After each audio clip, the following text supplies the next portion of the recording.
안녕하세요. 잠들지 못하는 사람들을 위한 반편지입니다. 오늘은 아가와 다이주 소설 첫차의 애프터 5를 읽어드리도록 하겠습니다. 금요일에는 막차로 출근한다. 아사가역 오전 12시 24분 출발. 주호선 상행인 도쿄행 막차를 타는 시미즈 소지로는 늘 신주쿠역에서 내린다. 자정이 지났는데도 거리에는 여전히 8월의 마지막 금요일 밤이 긴 꼬리를 늘어뜨리고 있었다. 하행 전철을 기다리는 사람들의 행렬을 빠져나갈 때마다 알코올 냄새가 코를 찌른다. 이 일을 막 시작했을 무렵에는 그 냄새가 불쾌했다. 지금은 너무나 당연해져서 오히려 이제부터 일터로 향하는 자기 자신을 고무시키는 냄새가 되었다. 사람들은 취했다. 나는 지금부터 하루 일을 시작한다. 그 상황에 왠지 모를 고향감이 느껴진다. 갈지자로 비틀거리는 중년 남자도, 큰 소리로 대화하는 직장인들도 몇 시간 전까지는 다들 일하고 있었다. 하루 업무를 끝내고 조촐하게 즐거운 시간을 보내고 지금 이곳에서 집으로 돌아가려는 것이다. 술을 마신 인간보다 이제부터 일을 시작하는 인간이 더 훌륭한 건 아니다. 그건 물론 알지만 즐겁다고는 할 수 없는 일터로 향하기 위해 억지로라도 기분을 북돋으려는 마음가짐이 습관이 되었다. 기타카타 라면 가게의 모퉁이를 돌면 눈에 들어오는 오모이데 요코츠의 비좁은 골목길에는 사람들의 왕래가 뜸했다. 막차가 끊기기 전에 귀가하려는 사람들이 일제히 역으로 막 흡수되어 버린 시간이지만 32도가 넘었던 낮 공기는 여전히 남아있었다. 그런데도 스쳐가는 길목에 가게 안에 남아있는 손님 숫자는 꽤 되었다.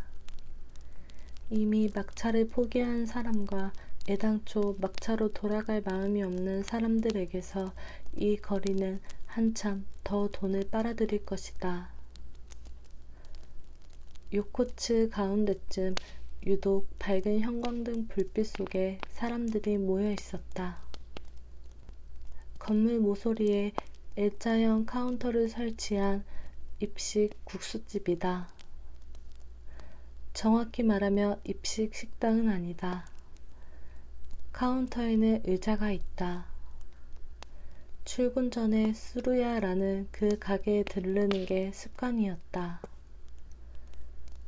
가게 안에서는 수건으로 머리를 동여맨 남자가 여느 때와 다름없이 수증기가 피어오르는 커다란 냄비에서 건져 올린 국수의 물기를 빼고 있었다.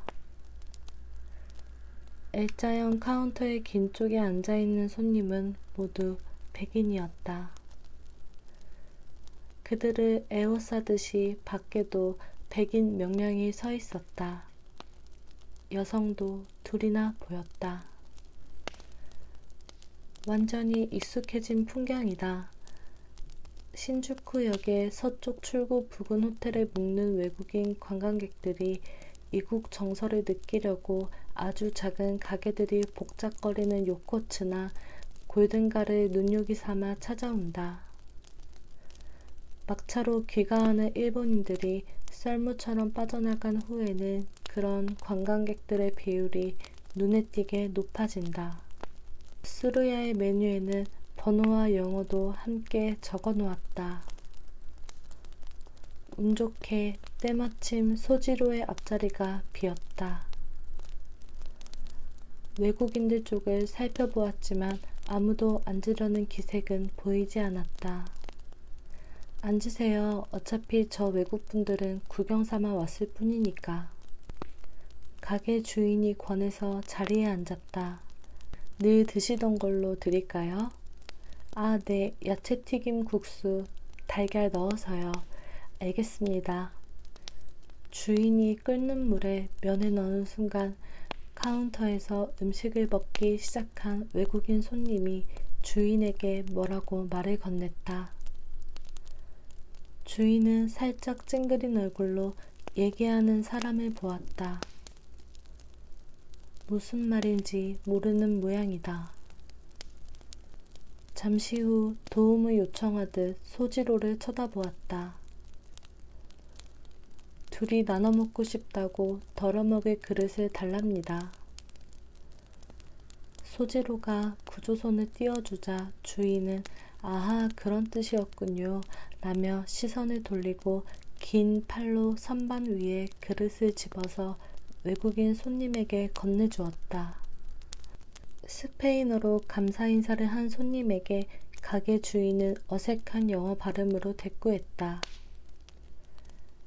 외국인 손님은 서툰 손놀림으로 빈 그릇에 국수를 나눠 담아 등 뒤에 서 있는 동료 몇 명에게 건네주었다. 뒤에 서 있던 사람들은 어린이처럼 떠들어대며 국수를 빨아들였다. 젓가락질이 힘들어 보였지만 그것도 즐기는 것 같았다. 돈 여기 둡니다. 고맙습니다. 덕분에 살았어요. 영어뿐이 아니고 스페인어까지 잘하시네요. 사장님 조금 전 말이 스페인어인 줄 아시네요. 아무래도 이런 장사를 하다 보면 안녕하세요, 고맙습니다 정도는 알게 되죠. 잘 먹었어요. 어떻게 된 영문인진 모르겠지만 외국인용 가이드북이나 인터넷 같은 곳에 우리 가게가 실렸는지 봤어요. 메뉴랑 가격 그리고 주문 방법까지 나와요. 그래요? 주름이 자글자글한 주인 얼굴에 미소가 번졌다. 늘 고맙습니다. 수고하세요. 그라시아스. 외국어로 인사를 건네고 가게에서 나왔다. 신주쿠는 다국적 거리다. 가부키초를 지나면 쇼쿠한 거리가 나오는데 그 건너편에 있는 시노쿠보에는 코리아타운이 자리 잡고 있다. 중국인 사업가도 많다. 음식점이나 유흥업소 종업원으로 일하는 아시아 계통, 동유럽 계통의 여성과 호객 행위를 하는 아프리카 계통의 남자들도 있다. 그들 모두 그 지역을 직장이나 거처로 삼아 생활한다. 그 지역 주민이다. 그에 반해 외부에서 찾아오는 외국인들이 있다. 그 중에서도 서양인들은 축제 수레에 탕거대한 로봇이 무대에서 여흥을 펼치는 쇼, 레스토랑, 겨우 몇 사람만 카운터에 앉을 수 있는 조그만 목조바가 200개 이상 줄을 잇는 골든가 혹은 좁은 골목길 양쪽에 작은 술집이 늘어선 오모이데 요코츠를 후지산이나 아사쿠사 센소지나 아키하라바라와 마찬가지로 일본적인 풍경이라 여기며 즐기러 온다. 시작부터 남에게 도움을 주었다. 오늘은 운이 좋은 날이다. 큰 모퉁이를 지나 복권 판매점이 있는 곳에서 가부키초 방면으로 돌아들면서 소지로는 생각했다. 이런 날은 복권을 사면 맞을지도 모른다. 스페인어를 하던 손님들은 메밀국수의 맛을 알았을까? 서양인에게는 음식을 먹을 때 소리를 내며 흡입하는 습관이 없다. 가느다란 국수를 집어서 입으로 옮기는 젓가락질도 서툴다. 초밥은 누구나 먹을 수 있지만 국수를 맛있게 먹을 수 있는 서양인은 상급자에 한한다. 가부키초 1촌에도 사람들 발길이 뜸했다. 잠시 후 삐끼가 많은 지역으로 접어들었다. 2차 가실래요? 예쁜 애 있어요. 마사지 어때요? 늦은 밤에 남자 혼자 이 지역을 지나려면 좀 성가시다. 막차를 놓친 사람들에게 아침까지 한 푼이라도 더 뽑아내려고 노리는 가게들의 호객 행위에 이따금 앞길이 가로막힌다. 바빠서 이쪽이 기세 좋게 성큼성큼 걸어가면 그들이 허둥지둥 길을 열어준다. 바다를 가르며 걷는 모세가 된 기분이다. 몸이 조금이라도 닿으면 도쿄도의 조례 위반에 해당하기 때문이다. 가부키초 중심에는 가는 곳마다 감시 카메라가 달려있기 때문에 그들도 번거로운 사태는 피하고 싶은 것이다. 루마니아, 귓가로 다가와서 머나먼 나라의 이름만 말하는 남자도 있다. 그들이 속삭이는 나라 이름은 대체로 동유럽 국가다. 나라 이름이 그대로 저속한 비즈니스의 은유처럼 사용된다는 사실을 알면 그 나라 사람들은 과연 어떤 기분이 들까? 이 사람들을 상대해줄 여유는 없다. 소지로는 몸에 휘감기는 뜨뜻미지근한 공기를 꿰뚫고 술주정뱅이 몇 명을 앞지르며 밤늦은 환락가를 걸어갔다. 북쪽으로 갈수록 유흥업소와 호스트클럽 간판이 늘어난다. 노골적으로 드러낸 욕망과 그것을 둘러싼 야심이 이 거리의 풍경을 만든다. 하나미치 거리를 지나면 쇼쿠한 거리까지 러브호텔 지역이다. 가까이 갈수록 자신과 같은 방향으로 향하는 커플이 많아진다. 이 지역에 있는 호텔이 전국 호텔 수의 1% 이상을 차지한다는 사실을 안 것은 지금 일을 막 시작한 무렵이었다. 욕망이 훤히 드러난 거리처럼 보이지만 혼자 걸어가는 여성도 많다. 피부를 노출시킨 도발적인 의상을 입은 여성이 야심한 밤에 몇만 엔이나 하는 스마트폰을 귀에 댄 채 혼자 걸어갈 수 있는 거리이기도 하다. 위태로운 곳도 많을 테지만 이제는 세간의 이미지만큼 위험한 지역은 아니다. 이윽고 좌우에서 번쩍거리는 조명이 끊기고 호텔 길목으로 접어들었다. 아까부터 소지로 앞에서 커플이 걸어가고 있었다. 여자가 더 적극적인 것처럼 보였다. 매일 같은 길을 걸으며 그곳에서 우연히 마주치는 커플들의 관계를 상상하는 습관이 생겼다. 사실은 어떤지 알 수 없다. 알 필요도 없다. 단순한 심심풀이다.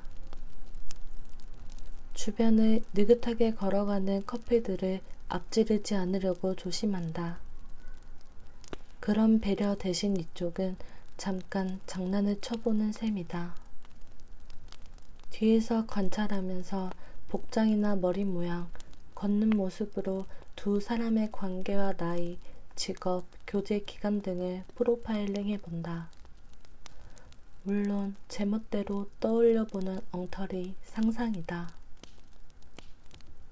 하얀 재킷을 입은 여자는 28살, 짙은 남색 양복에 삐쩍 마른 남자는 23살이라고 결론은 낸 시점에 두 사람이 호텔 입구로 사라졌다. 안심이 되어 평소 자기 페이스까지 걷는 속도를 높이자 잠시 후 직장에 도착했다. 호텔 스푸트니크. 똑같은 이름을 가진 호텔이 모스크바와 상트페테르부르크에도 있다. 물론 이 호텔과는 아무런 관계도 없다. 60살인 그보다 윗세대라면 들어본 기억이 있을 것이다. 구소련이 쏘아올린 세계 최초의 인공위성 이름이다. 호텔 입구에 그 위성을 본떠 만든 네온이 주위에서 전멸하는 별들과 함께 반짝였다.